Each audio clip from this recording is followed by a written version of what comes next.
What are you going to watch? It's 1986, and it seems like there's not a day that goes by without some monumental sporting moment. It's an incredible era. Wayne Gretzky and the Edmonton Oilers, Michael Jordan and the Bulls, Magic Johnson, Larry Bird, the San Francisco 49ers, the Chicago Bears, but also individual performances in the world of tennis and golf, and a young new boxer taking the world by storm. By 1986, we've already had 4 Olympic Games, 2 summer and 2 winter. It feels like an era where you don't want to miss a thing. With so many cable channels and more access to sports than ever before, what will the next great moment be?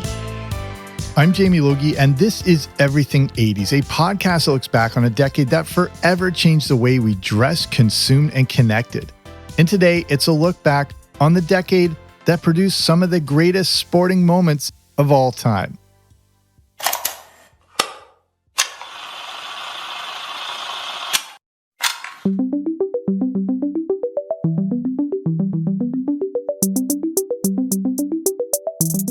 Sports are a unique thing. They really are the last true reality television. The outcome of some games and events can be so outlandish and unthinkable that no TV or movie writer would dare think them up because they just seem too absurd. But that's what we get with sports. Moments that shock us, moments that defy logic, and ultimately, moments that are unforgettable. And the 1980s provided plenty of them. With thousands of games and events over the decade, narrowing it down to 10 is almost impossible. But today, I'll make my attempt to look back at 10 of the most significant sporting moments of the decade.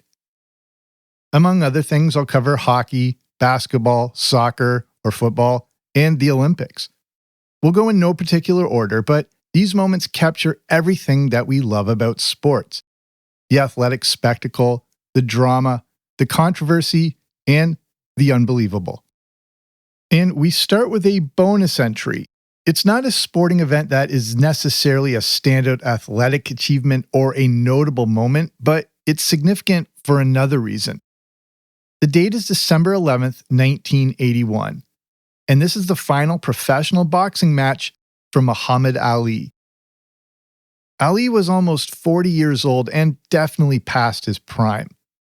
His fight against Larry Holmes in 1980, which resulted in his corner throwing in the towel, was dubbed the last hurrah. But Ali still wanted to keep going, and this resulted in the drama in the Bahamas. Ali faced the much younger Trevor Berbick, and even though Ali clearly wasn't his former self, he came out pretty decently, throwing some good jabs. Despite his age, this is still one of the greatest strikers the sport has ever seen. He carried that into the first few rounds, but ultimately couldn't last. Berbick dialed it up, and Ali was quickly worn out, and it was tough to watch. According to Ring TV, Davey Pearl, former referee and commentator for the fight, said, quote, "I pray he never fights again." It was tough to see such a legend fade away, but that's what happened. And this actually wouldn't even be his final fight. Ali performed in a few exhibition fights in 1982, and then appeared in 1983 in a 3-round bout against Edmonton Oilers on-ice enforcer Dave Semenko. But as far as professional fights go, December 11th, 1981 was the final bout for one of the most legendary athletes in history. And we officially start the list. And for Canadians, when it comes to hockey, there are 3 distinct game-winning goals that are embedded in Canadian history.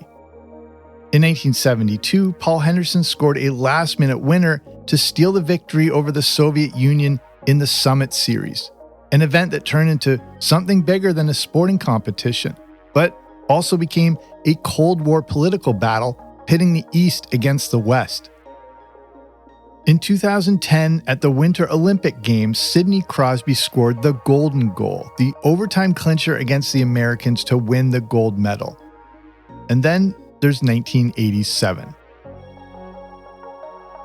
Held in late August, the Canada Cup featured Canada, the US, the Soviet Union, what was then Czechoslovakia, Sweden, and Finland. Games were spread throughout Canada, with one round-robin game between the US and Soviets held in Hartford, Connecticut. The Soviets defeated Sweden in the semifinals, while Canada defeated Czechoslovakia to force a final showdown against their longtime adversaries in a best-of-3 final. The Soviets win Game 1 in overtime by a score of 6-5. It was the exact same score for Game 2, this time in double overtime and in favor of Canada. It all came down to Game 3, held in Hamilton, Ontario, at Copps Coliseum. Tied 5-5 late in the third period, the face-off is in Canada's end. The draw is won by Canada, and the legendary Mario Lemieux chips it up out of the zone to a streaking Wayne Gretzky, followed closely by Larry Murphy. With only one Russian defenseman back, it looked like a clear 2-on-1 with Gretzky and Murphy. But Gretzky drops the puck back to Lemieux, who, covered by two Soviet players, takes the puck in and scores the winner, with only 1:26 remaining. If you're a hockey player or you've seen this goal, you can see how clearly Larry Murphy is open with no one covering him. He seems like the obvious person to take the pass, but with all due respect, Mario Lemieux was the trailer on the play. In Gretzky's autobiography, he explains that even though Larry Murphy is a tremendous hockey player, there was no way he was getting that puck. After the goal, the stadium goes berserk, as does a lot of Canada. It had been a long time since we had such a breathtaking hockey moment like this. Canada wins the game 6-5, all three games finishing with the exact same score. I've been to Copps Coliseum many times. Today, it's the First Ontario Centre. And I've been fortunate to walk the floor and trace out the play just like it happened back in 1987. It's a pretty surreal feeling to be in the same spot where such a famous moment happened. Apologies to all my English friends and family, but for England, the 1986 World Cup was unforgettable, but for all the wrong reasons. Held in Mexico, Diego Maradona of Argentina seemed to be in his absolute prime and set to face England in the quarterfinals. With Argentina down 1-0, Maradona takes the ball himself, working his way into a swarm of English players. He ends up chopping the ball to his right side and makes a beeline for the net. As the ball comes in, the shorter Maradona jumps for a header at the same time as the English goalkeeper who's coming out to punch it away. Maradona gets his head on the ball to tie the game. Immediately, though, the English players are incensed, calling for a handball. Maradona even seems to look over at the officials after scoring. The first replay didn't seem conclusive until a shot from the on-field camera, where it appeared as if Maradona hand-punched the ball as much as he had headed it. With no video review assistance for the referees, the goal stood. And then, 5 minutes later, Maradona went on to score one of the greatest goals of all time to put Argentina up 2-1 and secure the victory over England. Argentina would go on to beat Belgium in the semifinals and defeat what was then West Germany to capture the 1986 World Cup. The controversial goal soon became known as the Hand of God goal. This came from a quote given by Maradona when asked how he scored it. He replied, quote, "A little with the head of Maradona, a little with the hand of God." In the coming years, Maradona would confess that he used his hand to score the goal.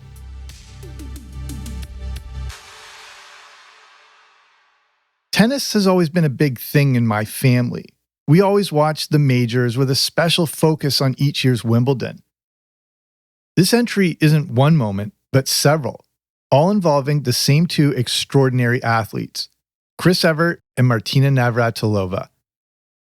Going from the 70s into the 80s, the two dominated tennis and were fierce rivals. Their 1978 Wimbledon final is one of the greatest women's matches ever. From 1980 to 1988, they met each other in every Grand Slam event. Evert beat Navratilova at the 1980 Wimbledon, while Navratilova beat Evert at the US and Australian Open in 1981. In 82, Evert won their matchup at the Australian Open, while Navratilova defeated her at Wimbledon. Their 1984 matchup at the US Open was another notable moment. Navratilova is riding a 54-match winning streak, and this was just one short of the record 55 straight wins held by Chris Evert. Navratilova won and kept this streak going to 74 straight wins, a record that still stands to this day. The two traded back and forth between world number one, and their rivalry is the stuff of legend. They met 80 times, with Navratilova winning 43 to Evert's 37.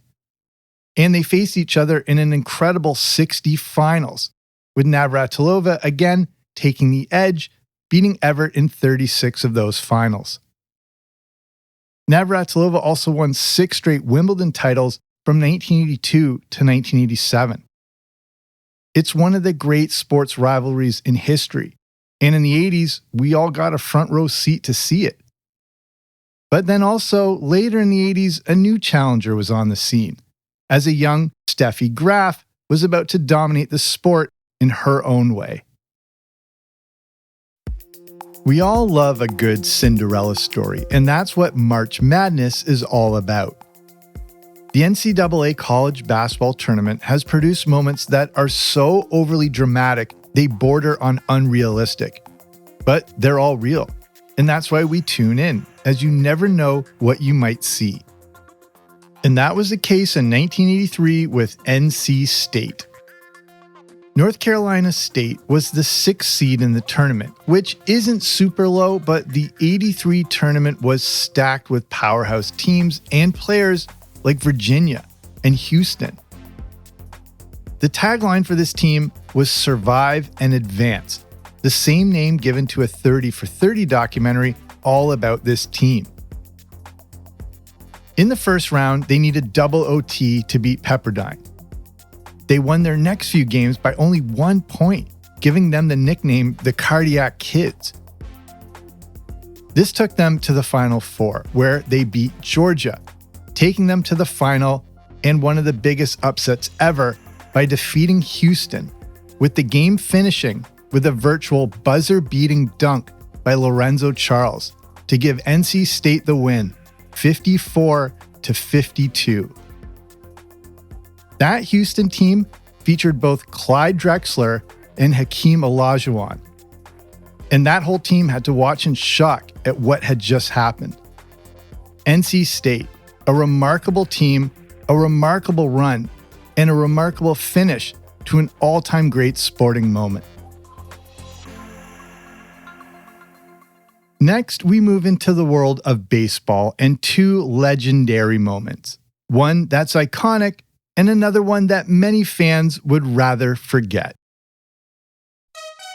Everything 80s will return after these messages.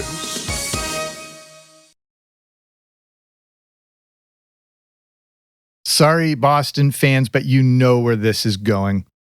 Bill Buckner was drafted straight out of high school and played in the Dodgers Association. When he got to the majors, he spent some time between playing the outfield and first base. Eventually, he moved primarily to the first base position. Buckner, who went to the All-Star Game in 1981, eventually found himself playing for the Boston Red Sox. And that takes us to 1986. The Red Sox defeated the Angels in the AL Championship before going on to face the New York Mets in the World Series.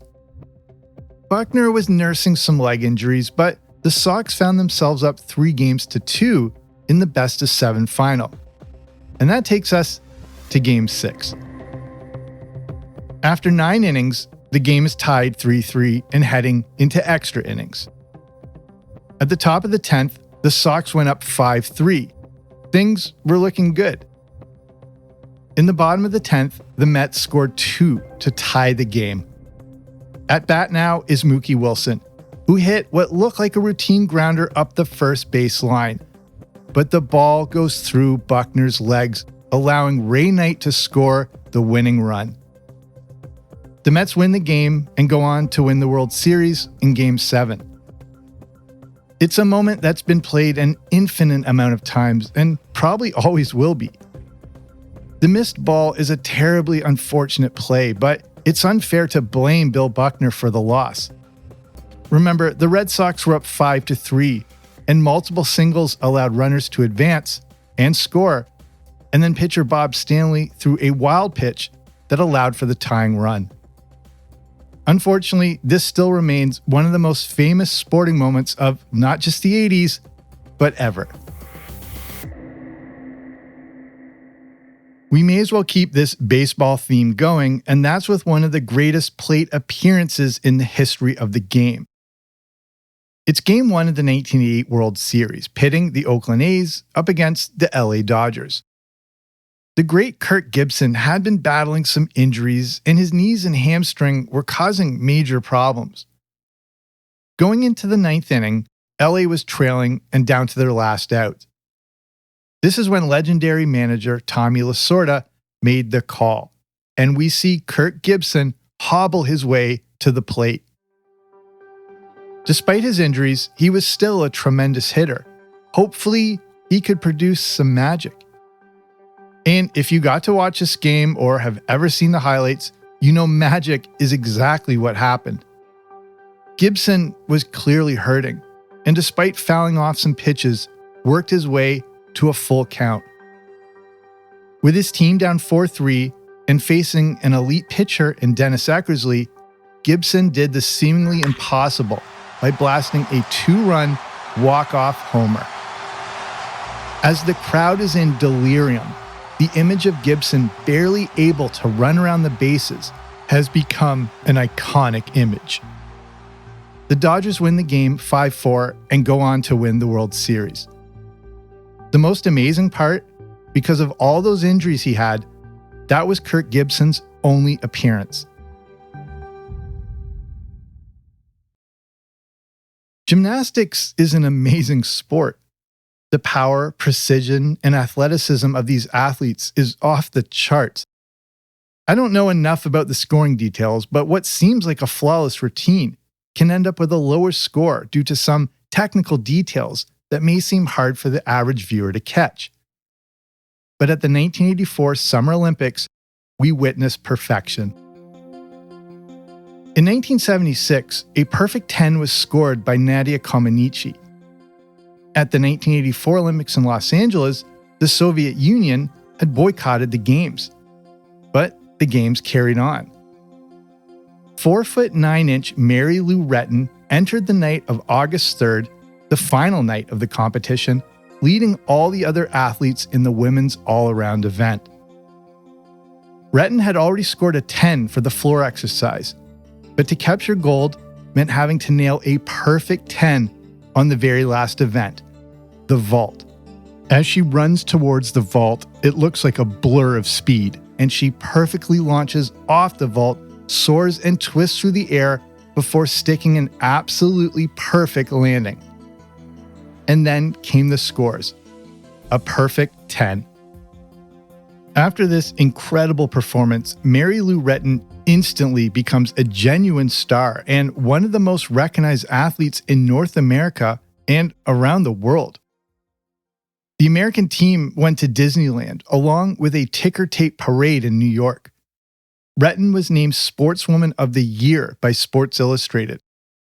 Retton also received what may be one of the ultimate sports accolades an athlete can get by being the cover of a Wheaties box, the very first female athlete to be featured on the front of the iconic cereal.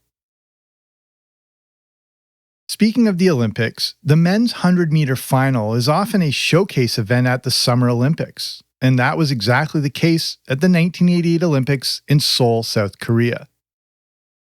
What started out as a remarkable sporting achievement would soon be remembered for all the wrong reasons. The men's 100-meter finals that year featured a stacked lineup, but much of the focus was on American Carl Lewis and Canadian Ben Johnson. With all the hype, everything was over in less than 10 seconds. Ben Johnson put on a performance for the ages, winning the race and capturing gold in a historic 9.79 seconds. The power and speed of Ben Johnson was astonishing, and he had just smashed the world record. All of Canada celebrated this incredible achievement, but it wouldn't last long. Just 24 hours after the historic race, Ben Johnson tested positive for steroids. As word slowly spread, it seemed unbelievable. For a little kid like me, this was a hard thing to swallow, and it was the first time I had ever heard the word steroids. All we knew was that Ben Johnson cheated, and he had to give back his gold medal. In the coming years, we would find out that what at the time seemed like the greatest 100-meter final in history was also known as the dirtiest race in history. According to CNN, only 2 of the 8 finalists remained clean throughout their careers. 4 of the competitors that day ran a sub-10-second 100 meters in that race. During the moment, it was the height of sporting achievement, but it soon all came crashing down. Some athletes transcend sports to become true icons. They become larger than life and become recognized around the world. You know you're a true icon when just your silhouette becomes recognizable and a huge part of pop culture. It's not that Michael Jordan hadn't been dominating basketball in the 80s, but at the 1988 All-Star Game, he took it to a new level. February 9th, 1988 was the night of the NBA Slam Dunk Contest. It had a big fight feel, putting Dominique Wilkins up against Michael Jordan. The event took place in Chicago, so the crowd was decidedly pro-Jordan.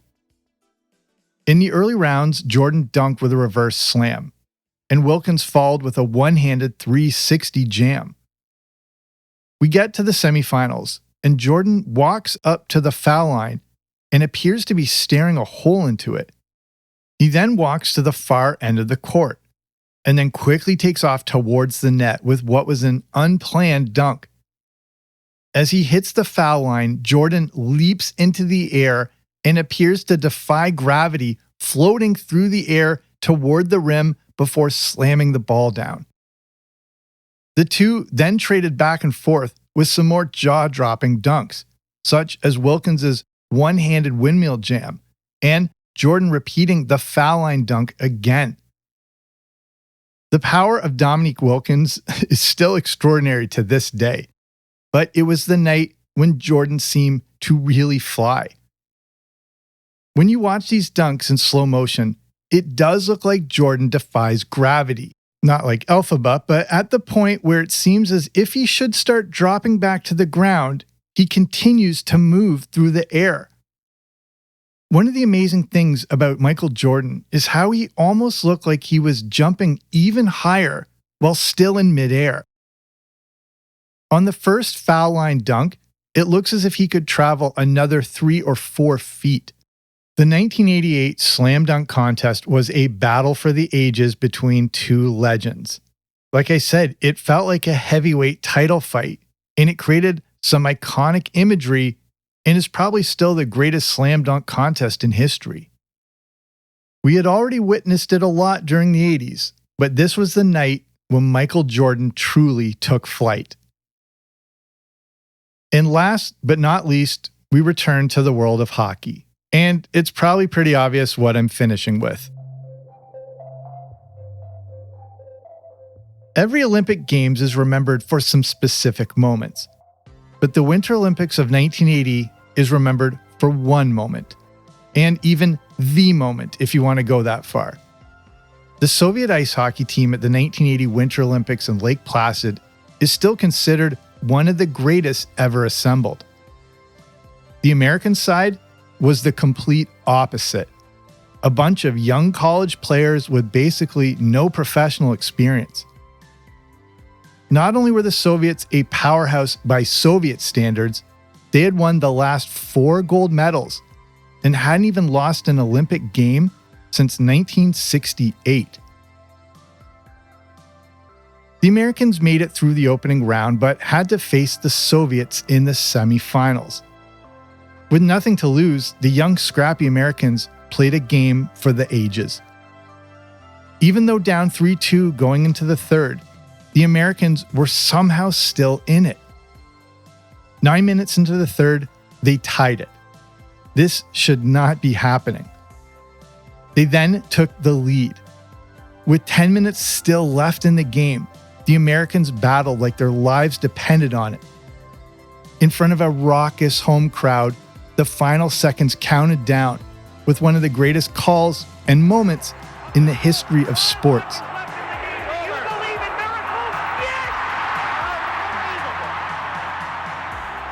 The thing that's easily overlooked here is that this wasn't even the gold medal game. That would come a few days later when the Americans beat Finland 4-2. It's always hard to compare what happened on that night of February 22nd to other sports. I look at it like a junior college basketball team beating Michael Jordan and the Bulls in their prime. It's like a team at the bottom of the 5th league in English football knocking off Man City or the 2007-2008 Manchester United team. Regardless, it was a Cold War battle that took place on the frozen ice. The Miracle on Ice game is not only one of the biggest upsets in sports history, but one of the most defining moments of the entire 1980s. These sporting moments just scratch the surface of all the amazing sports moments of the 80s. And there are many honorable mentions, such as in 1985 when Pete Rose set the all-time hits record in baseball. Speaking of baseball, there's the famous pine tar incident from 1983 when George Brett of the Kansas City Royals was called out after a home run because the umpires decided he had too much pine tar on his bat to improve his grip. After the call is made that he's out, a livid Brett comes screaming out of the dugout in one of the biggest blow-ups you'll ever see.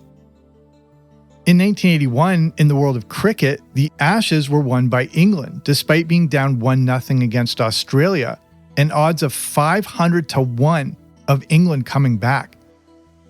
If this is new to you, the Ashes is a test cricket series played between Australia and England, and it goes all the way back to the late 1800s. It comes from the first time England lost to Australia on home soil in August 1882. The Sporting Times newspaper didn't take it lightly and printed a mocking headline that served as an obituary for England, and that, quote, "the body will be cremated and the ashes taken back to Australia." A few weeks after this, an English cricket team went to tour Australia, vowing to return with the Ashes, while the Australian team vowed to defend them. The 80s also gave us future CFL great Doug Flutie and the incredible Hail Mary pass in 1984 against Miami in the Orange Bowl. There's Jack Nicklaus winning the Masters in golf in 1986 at the age of 46. At the other end of the age spectrum, and also in 1986, a young Mike Tyson wins his first heavyweight championship at just 20 years of age. And to bookend this entire podcast, Tyson defeated one of the boxers we started this episode with, Muhammad Ali's final opponent, Trevor Berbick. It's kind of amazing to think that Trevor Berbick fought both Muhammad Ali and Mike Tyson within 5 years of each other. All of these are just more great sporting moments in a decade that was filled with them. So that's our show. Thank you so much for listening. If you like what you heard, there's plenty more where that came from, so be sure to check out my previous episodes for more 1980s goodness. If you haven't already, be sure to subscribe wherever you listen to podcasts so you don't miss out on new episodes. And if you're interested in any bonus 1980s content, you can check out patreon.com, which is a way to not only support the show, but get access to things like the Everything 80s movie review podcast, where I review the good, the bad, and the ugly of 1980s movies. If you want to learn more, you can just head on over to patreon.com/80s. That's patreon.com/80s, or click on the link in the description. So that's it for me. Thank you again for listening. I'm Jamie. This has been Everything 80s, but I'll be back soon with a new episode. Don't you dare miss it.